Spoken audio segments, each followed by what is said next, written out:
February 12, 2025 Prosper Portland Board of Commissioners meeting is now convened. Justin, will you please call the roll today? Commissioner Alvarez. Present. Commissioner Slick. Here. Chair Cruz. Here. Commissioner Stoudemire Wesley.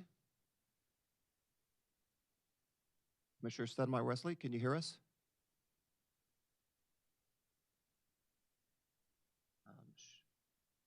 She says there's no sound, so we'll work on that. Commissioner Higgins. Here. Okay, great. Thank you. All right, I have a brief notice to read. As required by state law, Prosper Portland invites the public to access and attend this meeting in person. There's also a YouTube live stream video of the meeting, and the public has had the opportunity to arrange in advance to provide virtual testimony. The public may provide written testimony to the commission by emailing prospercommissioners@prosperportland.us.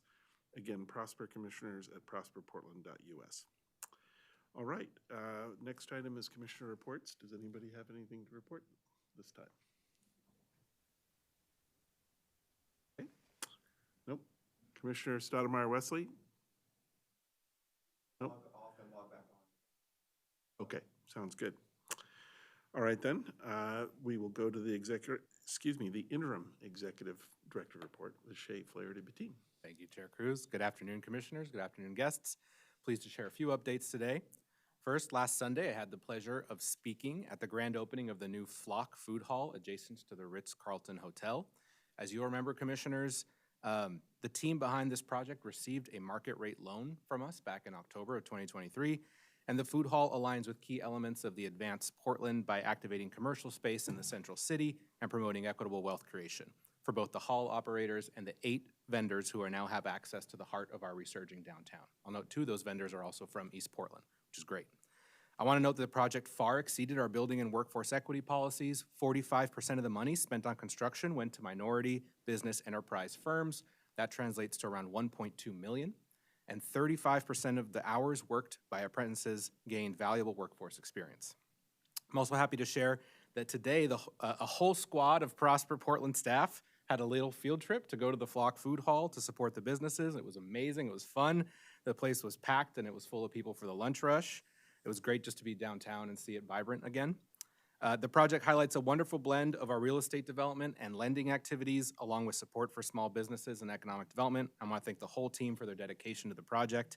I invite you all to stop by Flock on Southwest 9th and between Alder and Washington, or you can visit their website at flockpdx.com. I am also thrilled to announce that a Portland-made film and a 2024 post-production grant recipient for a film named Trash Baby, which is a great name. It's gonna have its world premiere this March at the South by Southwest Film Festival in Austin, Texas. Oregonian J.C. Mayers wrote and directed the film, which stars Sunset High School freshman Esther Harrison. Our partners at Oregon Film provided the state tax incentive for the project. And as I mentioned, Prosper Portland provided the post-production grant. The film is gonna premiere at South by on Sunday, March 7th. We wish everyone involved good buzz and even better reviews. And I want to thank Elise Taylor, predominantly, who leads the Portland Film Office here at Prosper Portland. It's another film accomplishment in an already packed production year, and it's a testament to her outstanding work and the creative projects developed here in Portland. Next, I want to note the Portland Winter Light Festival is now underway. This is the 10th anniversary of the festival. I'm pleased to note that Prosper Portland, once again, is a supporter and a partner for this one-of-a-kind event that runs from last Friday the 7th through Saturday, February 15th. The theme for this year is A Light for Tomorrow, a Technicolor Future. And in honor of the 10th anniversary, the festival features more than 200 light-based installations, performances throughout the cities, with major sites at Pioneer Courthouse Square, the World Trade Center, the electric blocks, and I'll note many vacant storefront spaces are also being activated as a way to get our imagination going. I'll note the event always feels like a combination between Burning Man and Disneyland. So if you think about it's creative and wild, but also family friendly. I encourage everyone to visit pdxwlf.com for more information and then come out, experience this Winter Light Festival, explore our city. As I mentioned, we're once again a partner, and I need to thank and recognize Ness Zolan, Amanda Park, Yume Delgato, Burke Nelson, and Jessica Thompson for their work to support the festival. And speaking of Winter Lights, later this evening, everyone's invited to a ceremonial lighting of Ankeny Plaza. I'm proud to say that Prosper Portland supported the Ankeny Alley Business Association with a $73,000 grant to bring the Great Light Way lighting project from dream to reality. That ceremony is happening today in conjunction with the Winter Lights Festival. The lighting project will then become a permanent feature of Ankeny Alley. That event starts at 6 p.m. Pleased to share that Mayor Wilson is going to be there to light the project around 6:30. So I want to recognize Sarah King, Brian Moore, and Lisa Abwa for their work on this exciting project that's right here in our Old Town community. Next, I have the great honor to introduce two new staff folks today at Prosper Portland who have recently come on board. First, I'm thrilled to announce that Elaine Shea has recently joined the Business Advancement Team as the Economic Development Department's Project Coordinator 2. In her role, Elaine will support the team across various cross-functional projects, including business recruitment, international coordination, enterprise zone compliance, and lots of other things. Elaine brings valuable experience from her previous position as the Director of Community Engagement at our partners at the Technology Association of Oregon, or TAO. Additionally, Elaine is the co-chair for the AAPI Professional Resource Group for Partners in Diversity. As a first-generation American, Elaine was born and raised by her Taiwanese parents in California, and after starting a career in San Francisco, Elaine moved to Los Angeles and eventually settled here in Portland, where she met her husband. She's now calling Portland home, and she enjoys life with her husband and two kids here, so please welcome me, and please join me in welcoming Elaine to Prosper. Welcome, Elaine. Next, I'm so excited to welcome Veronica Connolly, who has joined Prosper Portland as a new HR consultant. Bienvenida, Veronica. Veronica has been working in the HR field for 8 years and has 2 accredited HR certifications through SHRM and HRCI. Her professional experience, along with her various identities and lived experience, have shaped her HR practice in what it is today, approaching her work with both compassion and centering people and equity always. She was born and raised here in Portland and has a deep admiration for the city and our community. In her free time, Veronica enjoys biking in Mount Tabor, exploring food cart pods, catching a movie at the Academy Theater with her 3-year-old daughter and husband. Congratulations on your new role, Veronica. We're thrilled to have you here at Prosper Portland. All right, thanks everyone for your patience. That's my remarks. Thank you, and welcome Elaine and Veronica. We're very happy to have you. Great. Okay, next up is meeting minutes. Would somebody like to make a motion to approve the January 15, 2025 minutes? Approve the January minutes. Thank you. Second? Second. All right, all those in favor? Aye. Aye. Okay, minutes are approved. Okay, next up, we have public comment for items not on the agenda, and we have one individual to speak in person today, Olivia Hansen. She's a business owner, and is Olivia here? Great. If you'd like to, yes, if you'd like to come on up.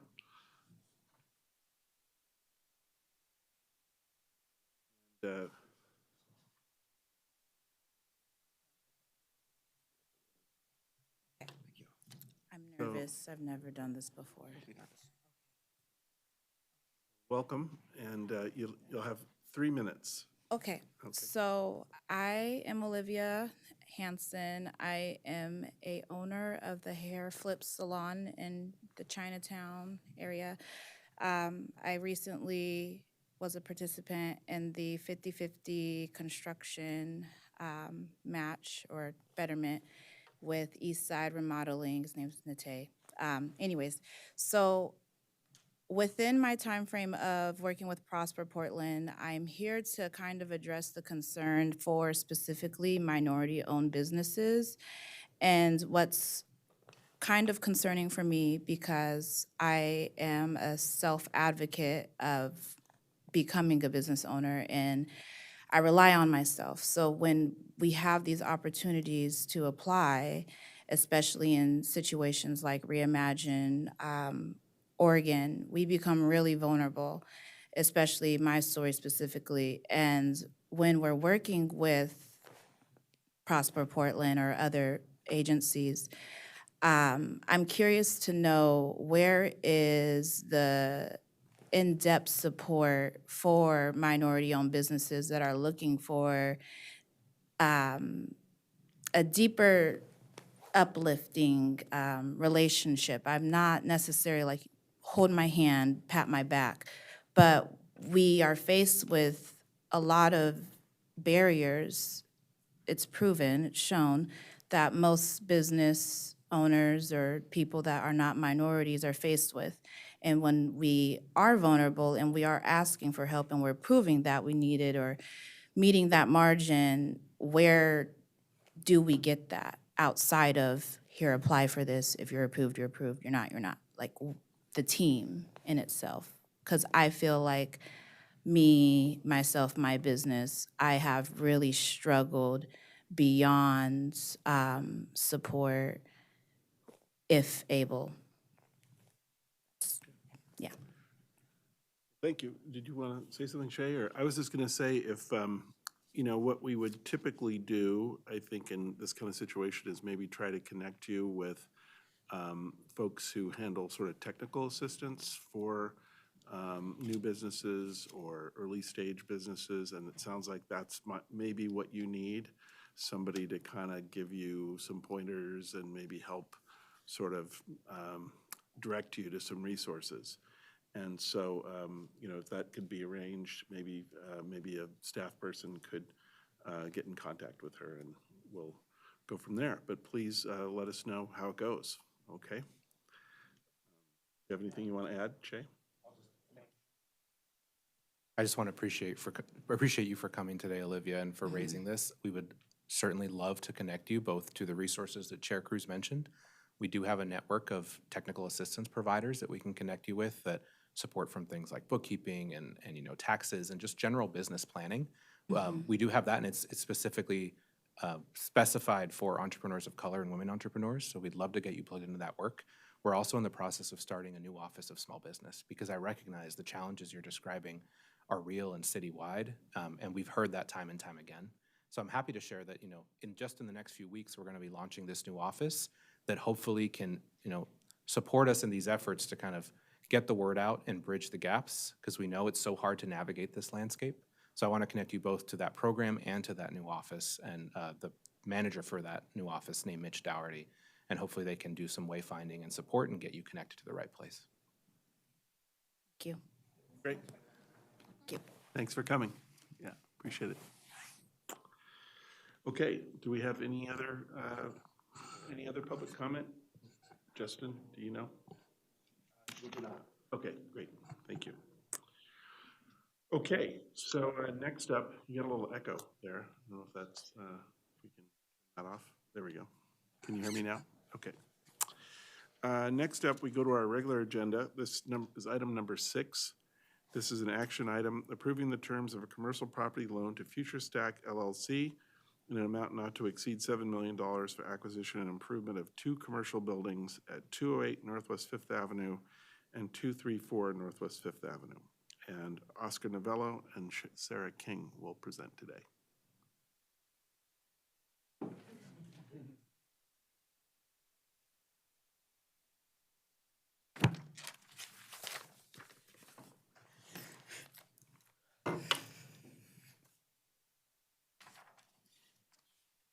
Welcome.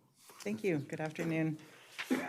Good afternoon, Commissioners, Chair Cruz, and Interim Director Flaherty Bettine. My name is Sarah King, and I'm the Old Town Project Manager here at Prosper Portland. I'm joined by Oscar Novello, who is the Senior Business Finance Officer. We're also joined today by Elias Stahl from Hylos Shoes, Matthew Claudel from Field States, and Jonathan Cohen from the Society Hotel. These are all businesses here in Old Town. Next slide, please. So we're here today requesting your consideration for the approval of a commercial property loan to Future Stack LLC in an amount not to exceed $7 million for acquisition and improvement of 2 commercial buildings located at 208 and 234 Northwest 5th Avenue. These buildings, the Mason Ehrman buildings, were once the home of Prosper offices not so long ago, so you probably recognize that. Next slide, please.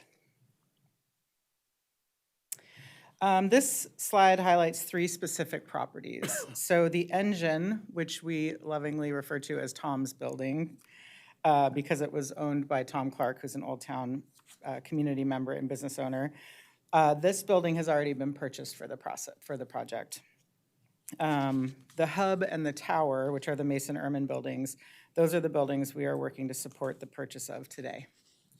Next slide, please, Justin. So this action on this loan will help deliver on 3 actions outlined in Advance Portland. The first is under Objective 1, which is to propel inclusive economic growth and innovation.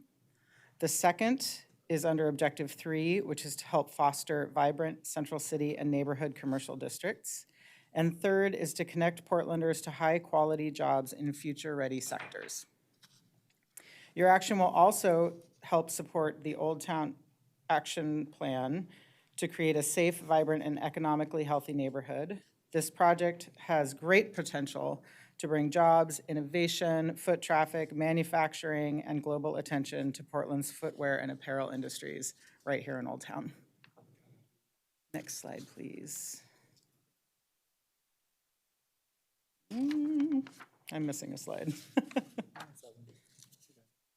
Is it? Oh, yes, thank you. I'm sorry. The Old Town Community Association, who were instrumental in the development of the Old Town Action Plan, along with a variety of district stakeholders, enthusiastically support this project. I work with them daily, and we talk about this project quite a bit. Positive attention for the Made in Old Town project not only comes from stakeholders in the district, but across the city and the state and even international attention. I will let our guests speak to that when their time comes. I'm now going to turn the presentation over to my friend and colleague, Oscar Novello. Thank you very much, Sarah. Good afternoon, Commissioners. As mentioned, the project is located at, next slide, please. It's kind of a repetitive slide, but it gives us a different view of the project location. It's located at 208, 234 Northwest 5th Avenue between Everett and Davis Streets. And as Sarah mentioned, this used to be our home for approximately 13 years. Next slide, please.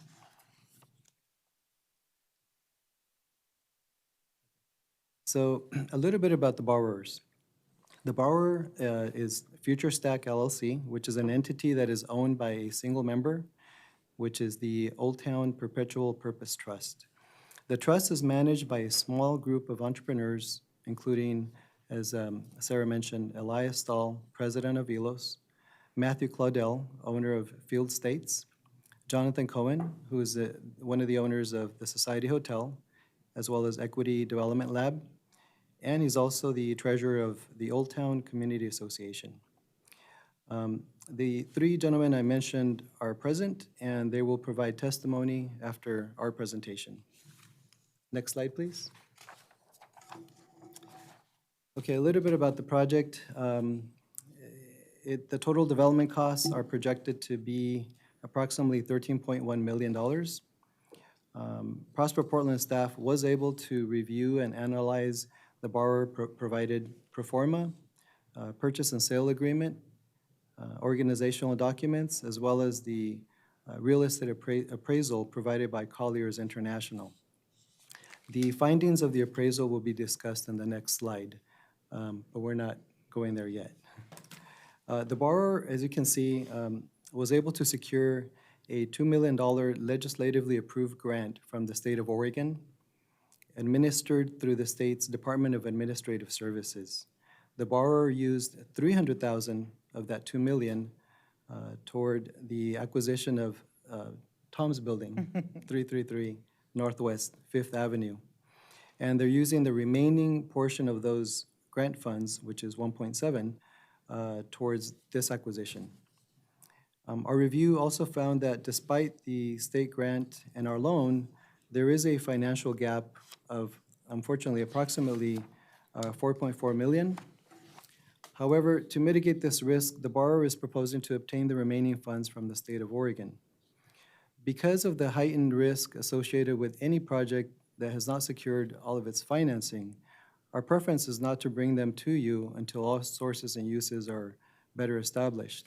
However, because of the borrower's impending close of escrow, the initiative being a positive for Old Town, and this being considered a high-impact project, we believe that the recommended conditions in the resolution's term sheet allows Prosper Portland to support the Made in Old Town initiative while also being prudent administrators of these public funds. So next slide, please. The appraisal. Our review of the appraisal revealed that the appraiser expressed two major concerns. The first being that the appraiser's opinion of value was less than the agreed-upon purchase price. So the appraiser's, as you can see in the slide, the appraiser's opinion of value as is was 3.8 million versus the purchase price of 7.4. Unfortunately, that creates a delta of 3.6 million. The borrower does believe that the negotiated price is reflective of a general pessimism towards Old Town by some appraisers and some members of the public. They contemplated renegotiating the price, but opted to stay with the current offer because it was negotiated in good faith, and the borrower does not want to risk losing this opportunity. This risk will be mitigated as the borrower is able to build out the tenant improvements and lease space. As you can see on the slide, our loan-to-value improves as this happens. So in other words, as is, the building is worth 3.8 million, which obviously gives us a very inflated loan-to-value. But upon completion of the tenant improvements, the value increases, as you can see, and then fortunately upon stabilization, then it really increases significantly, decreasing our loan-to-value to 50%, which is a big difference. The appraisal also revealed a second concern. The appraiser's opinion was that the proposed asking rents were too high for the Old Town submarket. This risk is mitigated by the appraiser's pro forma, which indicates that if the project completes its intended improvements and leases its space, the project could achieve a debt coverage ratio of 3.95, which is considered very healthy. Next slide, please. So a little bit about the terms. You do have a complete list of terms provided to you as Exhibit A of the resolution. As such, I won't go over every detail here. However, I do want to cover a few terms that are noteworthy. The loan amount of $7 million exceeds the $5 million maximum for the commercial property loan program. Also, the proposed interest rate of 3% is below what Prosper Portland normally offers, which is a 10-year treasury plus a margin based on a risk assessment. This is because the project is considered a high-impact project for the TIF district. Also, the 15-year maturity is greater than what is offered on our construction loans, which is 5 years, but falls within guidelines for our pre-development loans, our permanent loans, which is 15 years. And as previously mentioned, we do believe that the recommended conditions and the resolution term sheet will allow Prosper Portland to support the Made in Old Town initiative while also keeping the project accountable.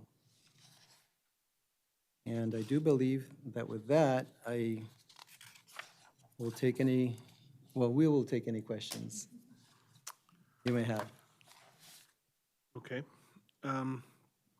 Do we want to, I think maybe we should go ahead and have the invited testimony, and then we can come back for questions Very and good. comments. How about that? Thank you. Thank you. So, thank you. That was great.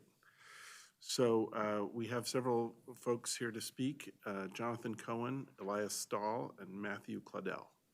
If you're here, I'd love to have you step up.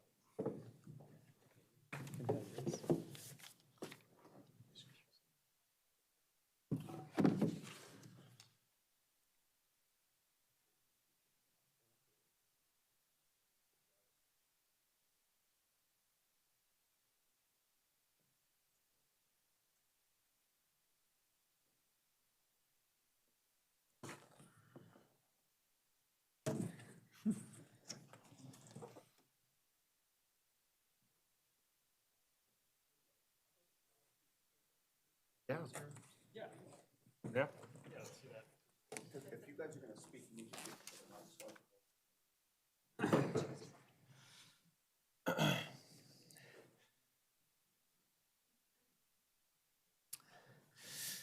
Hello, can everyone hear me? Yep. I'm Elias Stahl. I'm the founder and CEO of Hylos, and Hylos has been a company that is called Old Town its home for 5 years now. We had the distinction of moving here 6 months into the pandemic, which was quite a time to come to Old Town. And while we were coming in, everyone was leaving. And incredible buildings all around us were being boarded up, and streets didn't feel safe to walk. We have an employee force that had a lot of young people that didn't feel comfortable coming in, even in the winter when things got dark earlier than business hours. At the same time, we were shocked and astounded at the incredible spirit of this community and the incredible wealth of its buildings. This was the neighborhood that built Portland. The building that Hylos occupies was where Povey Brothers Glassworks was. It's where the stained glass was created in the churches around town. And we brought manufacturing back to that building, but clean manufacturing, sustainable manufacturing. And as we worked and as we grew, we were fortunate to work across the industry and continue to bring the industry to Old Town. We brought every brand imaginable that calls Portland and Oregon its home, 500 brands, as well as brands from Europe and East Asia, suppliers and vendors, 30 of which chose Portland as their home over the last 2 years to open offices. And were struck, each of them, when they came to Old Town, were struck at the opportunity to build something here. The footwear and apparel industry is the fastest growing industry in the state of Oregon. It also, Oregon as a state, accounts for 90% of footwear and apparel manufacturing in the United States in terms of exports. And Portland is undoubtedly the center of footwear globally. We have that. But there is no place for that industry to exist together. And that industry is going through massive change today. There is not any manufacturer today, even before the tariffs were put on, that believes that they can continue manufacturing things the way they did 10 years ago. There is not any supplier or vendor that believes they that they can afford to be far from the brands they service. And there are brands today that are investing in new manufacturing technologies, new capabilities, and new speed to market like they've never done before. All of this presents a unique opportunity as an industry that calls Oregon its home changes, and as a neighborhood seeks change.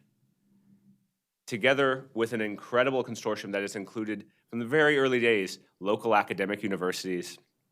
It's included stakeholders like the Old Town Community Association and local business owners. It's included incredible civic designers like Matthew Claudel, who hears his vision around what this campus can become. And it's included incredible support from our federal representatives like Suzanne Bonamici or Senator Wyden, state representatives like the current Secretary of State, then Treasurer, the current Treasurer, then Senator Steiner, Tobias Reed, Dan Rayfield, Kate Lieber, the list goes on, the list goes on. Portland's problems are large problems, and they call for large solutions, bold solutions, and we as a city right now are reinventing different districts. And we are so excited to present to you a vision that is right now the most exciting thing in the footwear and apparel industry. From a catalytic grant from the state in February, a perpetual purpose trust was formed dedicated to the community and to the industry with Old Town as its home. That perpetual purpose trust then attracted leaders in the industry. I have the pleasure of serving on the Trust Stewardship Committee, whose job it is to steer the incredible managers beside me in the work that they're doing. And to my left and right, we have Eric Liedtke, who was the brand president of Adidas globally and is now the EVP at Under Armour, probably one of the most celebrated figures in the industry outside of Phil Knight. And he can disagree with me because he's a little more humble, and on the other side, we have Noel Kinder, the former Chief Sustainability Officer of Nike. There is not a week that goes by where a manufacturer doesn't call me saying, we've been looking for a place to put a factory in the US. It's always been Boston or LA or Portland.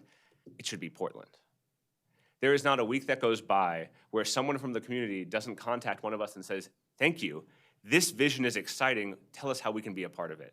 And our answer is, and will always remain, this is by the community, for the community, by the industry, for the industry, and together, we are putting Portland on the map, not for the problems we have, but for the solutions we can offer.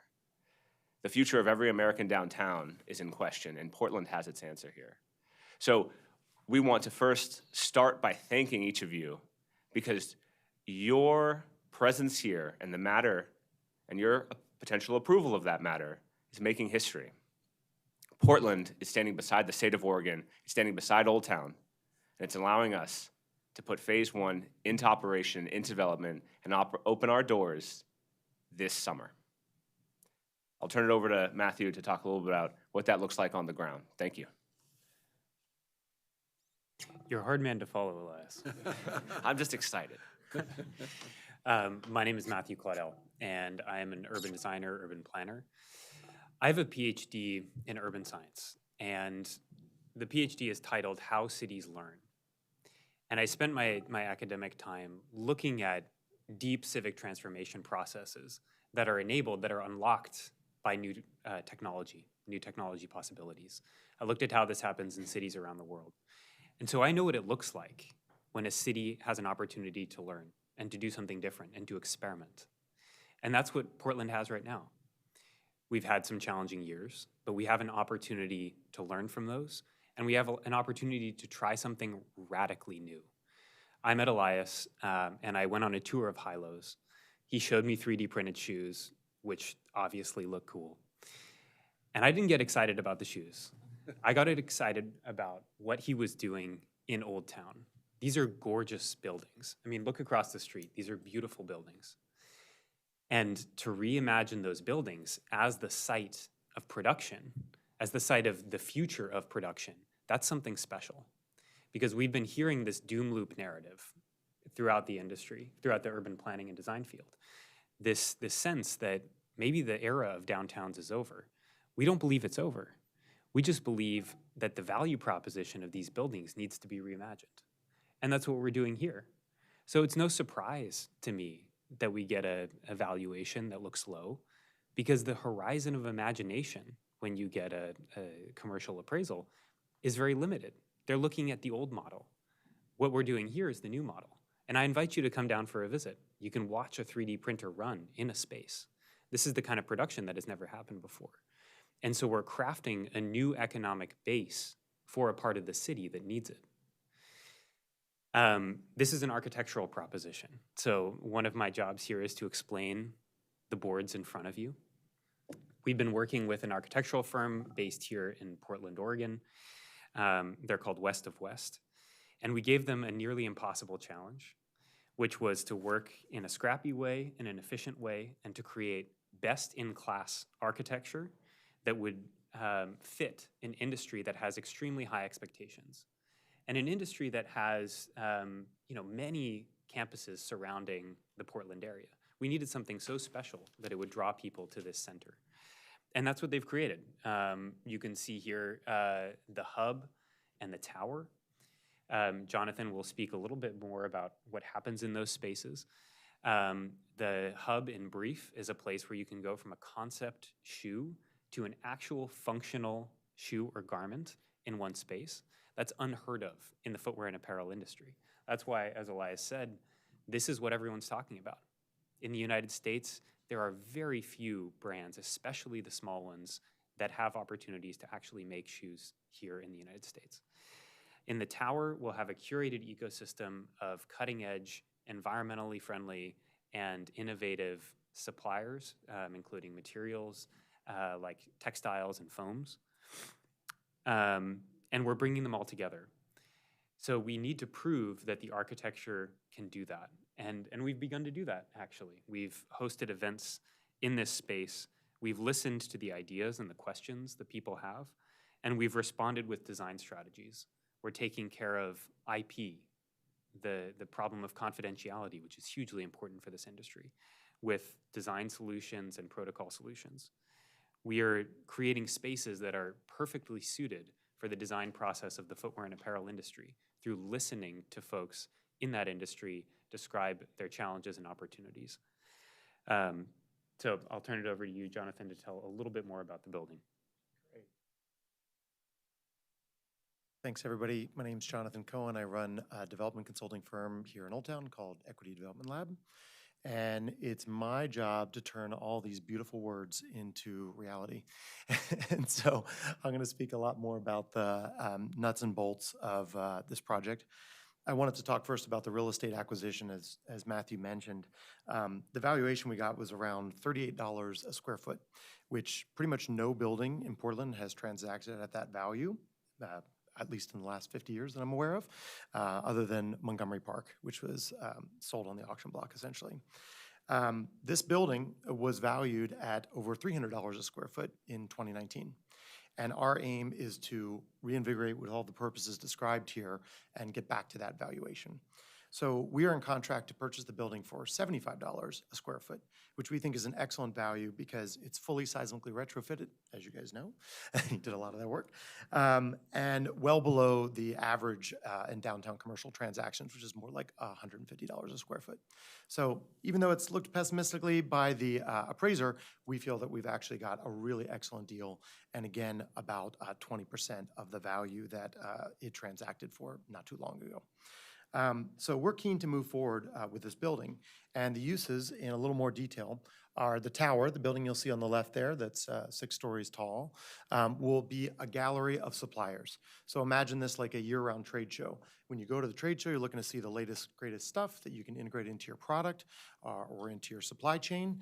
And we will have an array of suppliers, up to 90 suppliers, that people can peruse what they have all the time. We have some boards here that show kind of the hallways where there'll be casework, where you can see what these different vendors offer, just like you would see as you're wandering through a trade show. But the difference is here, you can have a deeper conversation. You can go into the office, you can schedule an appointment with each supplier, and you can have in-depth conversations, and then take those supplies and go right over to the hub where you're going to implement those into a shoe. So the tower is really that supply house, and the business model is simply just a standard lease model.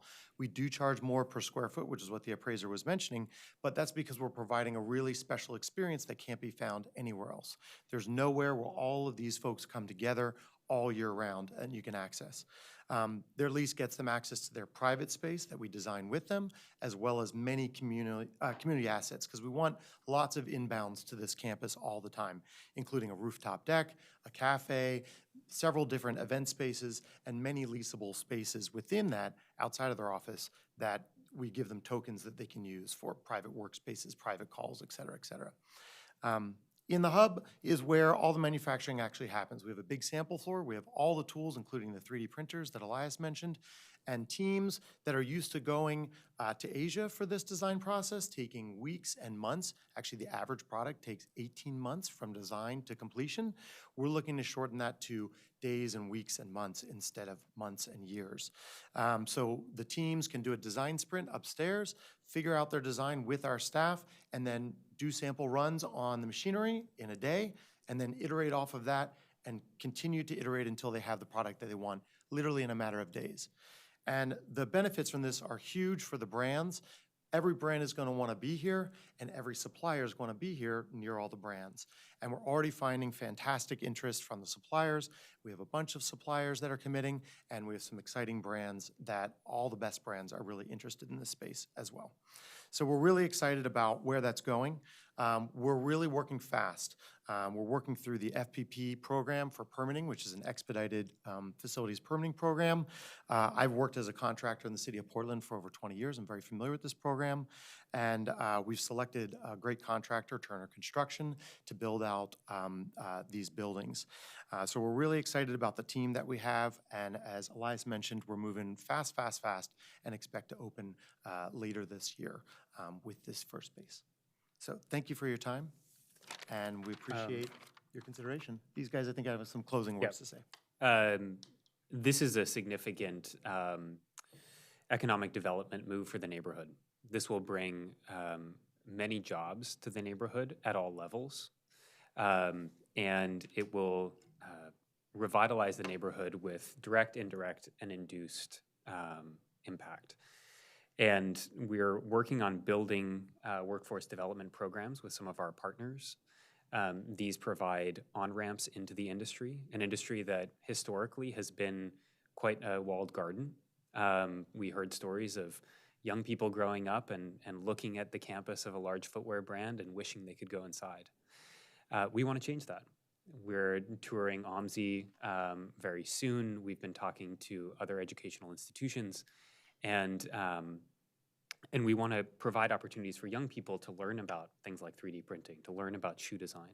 We just began with our first intern from the University of Oregon Sports Product Management Program.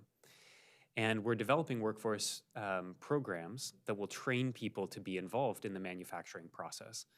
As we stand up advanced manufacturing spaces, those will need to be served by technicians. And so we will be training folks with licensed curriculum from the best-in-class training institutions around the country in order to give people opportunities to those jobs. We're doing that with a strong equity focus following the Advance Portland Plan.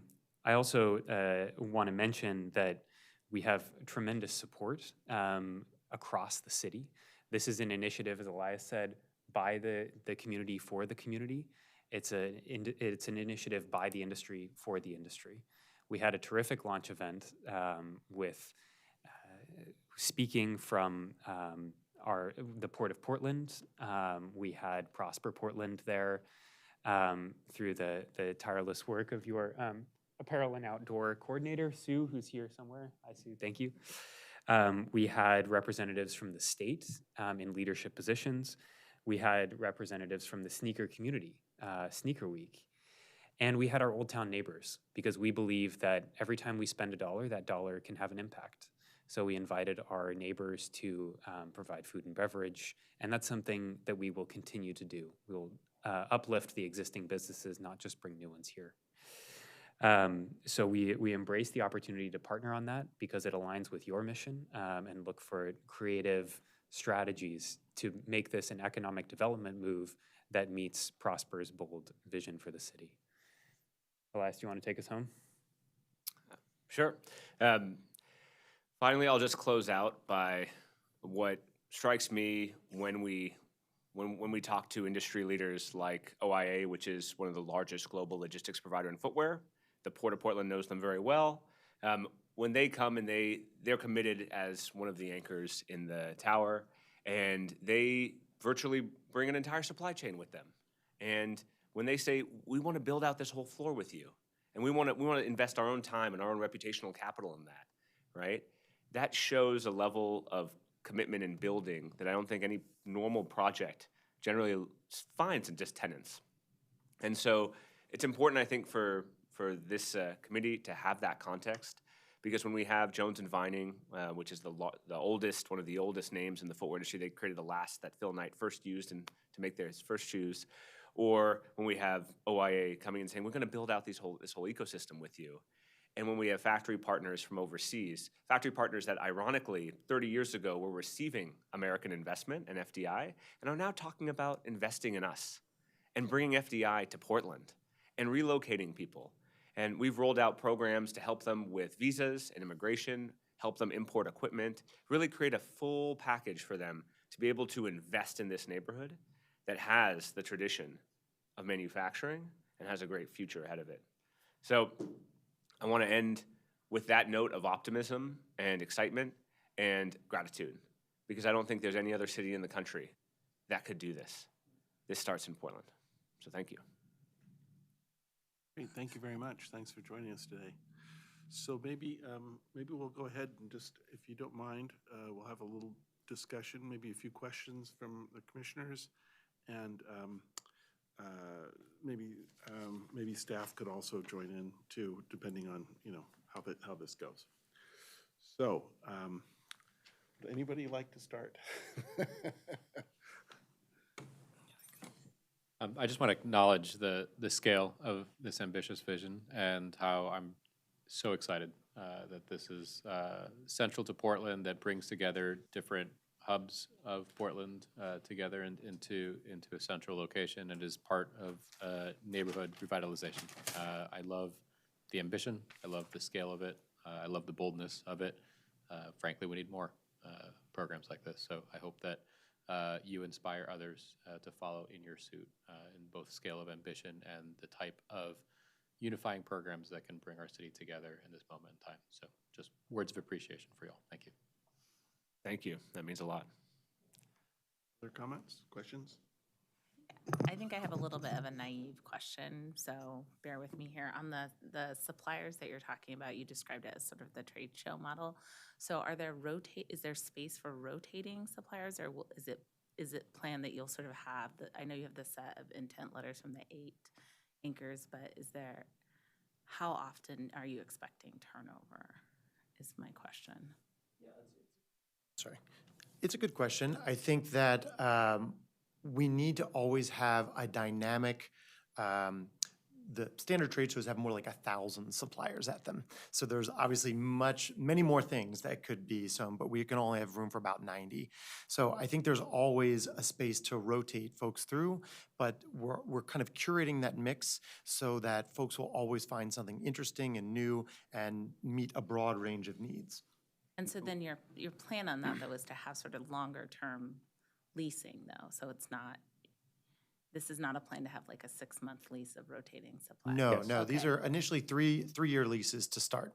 And we're also working with some tenants who will be curating their own ecosystems, if that makes sense. So they'll take a lease and then work Kind of with sublease. rotating through a mix of, let's say, sustainability-focused circular economy vendors, right? And so that allows us the stability while also the freshness of dynamism. Of new, right? okay, thank you. That helps clarify. It was just sort of the way it was described. I was worried that we were just gonna have a rotating base of tenants that are not gonna provide the long-term revenue that we expect to get back. One way to think of it would be almost like when you're building a mall. You have a few anchor tenants that are always there and they have heritage and a level of prestige. And then you have others that might be shorter term, 3 to 5 year leases. And then you have others that might be pop-ups and kiosks and you want to keep new, fresh things moving. It's also really important, excuse me, that I think we give an opportunity to startups. There's a huge amount of startups that want to be working with a lot of these established players, and the players want innovation. A lot of the brands have come to us saying, you know, we don't know what innovation's out there. Would you do like a monthly pitch demo day where we can have people pitch the whole campus? And that's a great way to be a center of gravity and a kind of an open welcome mat. And it also helps the incredible tech scene in Portland. And so it centers this city as the city where we don't just have great brands coming from here and great brands starting, but we also have great technology companies starting here to work with those brands. I'm really excited. I think this effort was driven entirely by the community, with Prosper having this opportunity to really support something that is so pivotal for our region, which is basically one of our most important industries. So I'm really grateful for all the work that you've put in. I'm grateful for the opportunity for Prosper to participate and support that effort. And I do, to Marcelino's point, hope that we have other efforts such as this come out of the woodwork, because it is so important for our economic health, for our community, for things like this to happen. So thank you. Thank you. Go ahead. I have another question about the expectation of state funds, and mainly I'm living in that situation right now, and especially with I call it the federal anvil that's hanging over our heads. I'm just curious, is it a state program that already exists that you're looking at, or do you need another legislative appropriation for the additional $4 million? We plan to work with an existing program. Okay, great, thanks. And I then, have a quick question. Oh, go ahead. I was just gonna say, I think that I feel like your description of the walled garden was such a interesting, it's such a good analogy. And I really am hoping that this project can sort of help open up a gate into those gardens. And so that, I feel like that's a really exciting piece. And I hope that the long-term work that you do with Prosper doesn't just end with this loan and the construction, but that it actually continues through the Office of Small Business that we're creating and some other spaces to sort of break down and open up those walls, so. We would welcome that. Thank you. And I just want to also say that this is deeply connected with the Old Town Community Association, which I've served on the board of, and is really born out of the Land Use Committee, where we wanted to do sort of a community development corporation to take control of some of these buildings before they became excessively blighted. And that vision, which we kind of created a couple of years ago, met its match when we met Elias, and we found that purpose to connect with that idea. And the Old Town Perpetual Purpose Trust ensures that it's owned by the community for the long time. And will this just be a footwear or is it apparel as well? Or is it the full scope? Sorry, I'm online. This is Serena. Thank you, Serena. You're very loud. Oh, sorry. No, it's Well, I didn't have any but sound it's first. a great question. It's a great question. We fully intend this to be both footwear and apparel. Footwear is a more technical product in many ways, so we're building the sample room to meet the specifications of the needs of the footwear industry. But this is a market where most brands have exposure in both areas, and we feel strongly that this needs to be a place for both sides of that industry. And we've begun that work with just recently hosting the Functional Fabric Fair and beginning a long-term partnership with that incredible event, which is completely focused on apparel. We can also announce today, I believe, since it's no longer private, that we'll be hosting the Stride 2025 event as well, which is focused specifically on design technologies for both footwear and apparel. So we're really excited to already be the growing center of activity when it comes to events and long-term partnerships across both footwear and apparel, because there's so much overlap. If you're in apparel, you end up moving into footwear. If you're in footwear, you end up doing apparel. We need to make sure that we're servicing the entire industry. So are you looking at something like the Fashion Mark like they have in Chicago and different places outside of Texas too, when they have the different fashion marks, eventually growing into something like that within this building? Absolutely. I believe that one of the biggest opportunities is for Portland to begin to attract a lot more European brands and investment. Right now, primarily there's a huge amount of interest and inbound from East Asian partners because of the relationships that already exist between Oregon and East Asia. But we are seeing a huge, I think, revelation in Europe, particularly because of by 2029, there's some significant circularity and sustainability laws that go into effect in the European Union. And so European brands are very motivated to go where the technology is. And we're seeing that's a huge opportunity and also a huge challenge that Portland can help them solve. Right, but still Portland are locally grown apparel and footwear folks. They will have a first option. And so we're not leaving them out. Oh, absolutely. I mean, we had Tito, ubiquitous, right? Tito, we had him at our event just Monday. And so big focus there on local brands and making sure that they have the platform they need and the support they need to scale beyond the Portland market. Membership will be structured to make it available for smaller brands and local brands to participate in this. We don't expect a small brand to be paying the same as a massive billion-dollar company. And so we're very committed to making it available. We're also developing partnerships with entrepreneurial organizations that are helping entrepreneurs build their companies and launch them. There are many in the Portland region, so much so that there is actually a hub for organizing all of them. And we're talking to the hub to have a partnership to give opportunities to footwear and apparel brands. None of those entrepreneurial accelerators provide access to resources and equipment the way that we can. So there's a strong interest in developing those partnerships on both sides. That's great to hear, because we have some amazing local talent, so I would hate to see them go unnoticed or not be included. Absolutely. Well, those are all great questions and comments. Just for my part, I would just echo some of the things people have said about your vision and where you're going with this. I think it's really exciting, and I'm really glad you guys are taking this on. It sounds great. I'd like to drill down, though, a little bit on the terms and the structure of the deal, just because that's our job. And so I have a few questions along those lines. So could you talk a little bit about the structure of the trust, the Perpetual Purpose Trust, and kind of how that works? Is that basically a community development vehicle, in essence. Exactly. And does it, I know that it's a guarantor of this credit. Are there any other assets? Is there anything in the trust at this point, or will it Yes. just start with these buildings? Tom's building is also in the trust, so that would be supporting that equity. It is like a community development corporation, but usually community development corporations, after they're successful at reinvigorating neighborhoods or areas or buildings, they kind of split apart. And the difference here is that we want to hold those in perpetuity so that the economic engine that is going to be this campus can always support Old Town, and that the needs and desires of Old Town can always be influencing the development of the campus.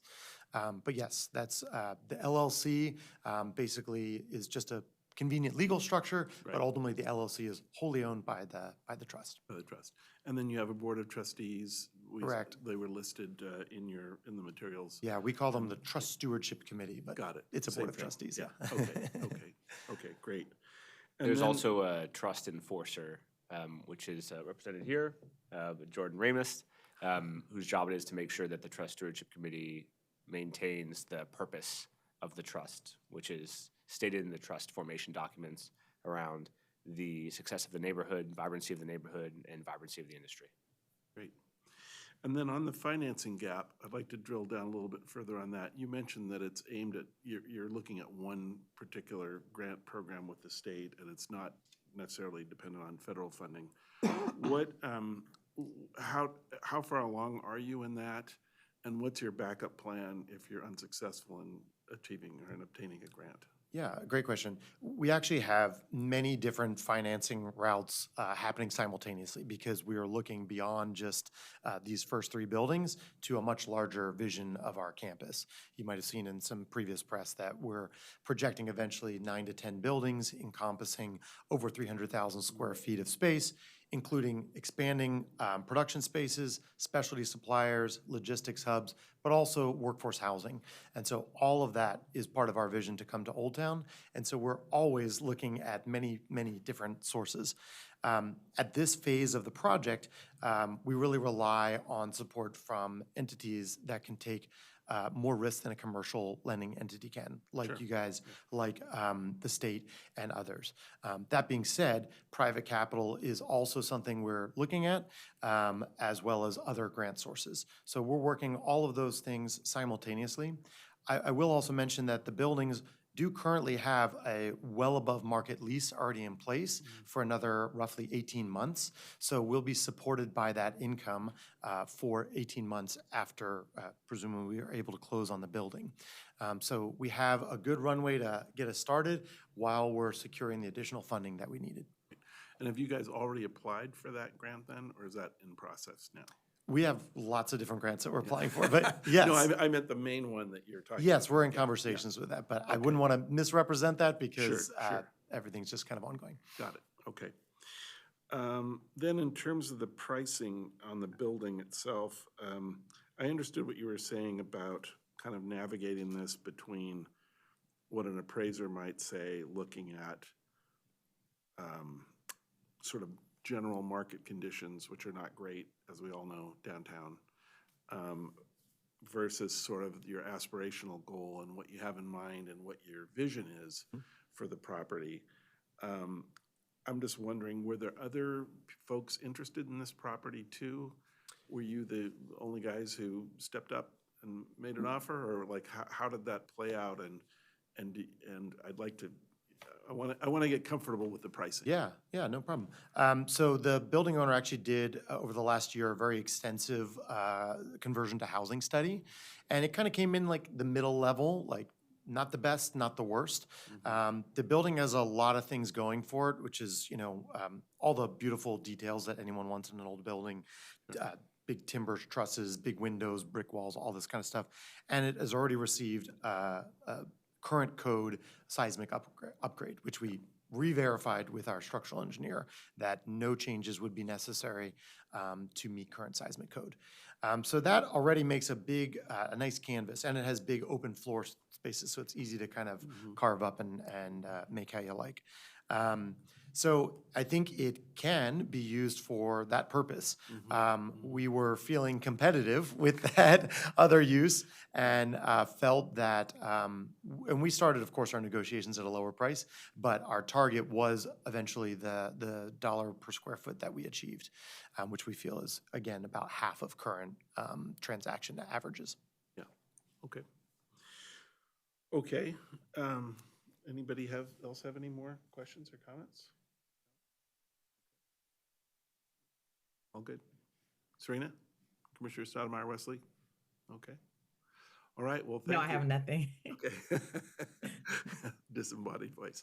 Okay, well, thank you so much. We really appreciate your presentation and, look forward to seeing this play out and super excited about it, so. We appreciate you. Thank you so much. Yeah, well, would somebody like to make a Thank you. motion then to approve resolution number 7594? Motion to approve. Have a second? Second. Second. All right. Okay, all those in favor? Aye. Aye. Aye. Okay, it's approved unanimously. Thanks very much. Appreciate Thank coming you. in. Okay. Woohoo! Best of luck.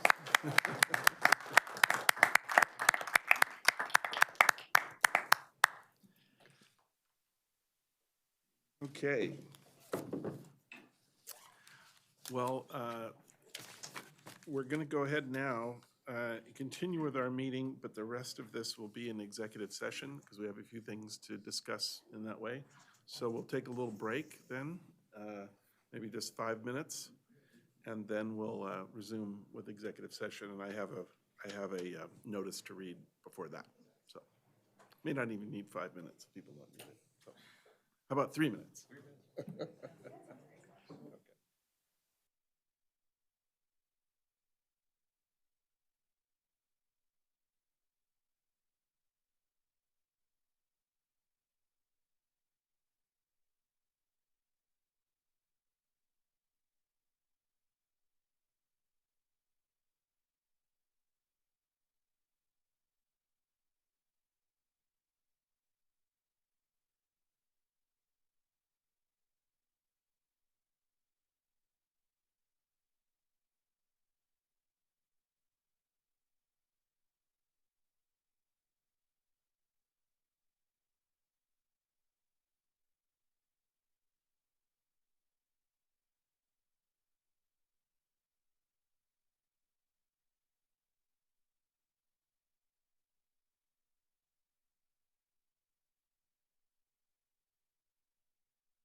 So the Prosper Portland Board will now meet in executive session pursuant to Oregon revised statutes. The executive session is held in accordance with the ORS 192.6602H to consult with counsel concerning the legal rights and duties of a public body regarding current litigation or litigation likely to be filed, and ORS 192.6602A to consider the employment of a public officer, employee, staff member, or individual agent. Representatives of the news media and designated staff are allowed to attend the executive session. All other members of the audience are asked to leave the room. Representatives of the news media are specifically directed not to report on any of the deliberations during the executive session. So That's the notice. So we'll take a brief break and then we'll proceed.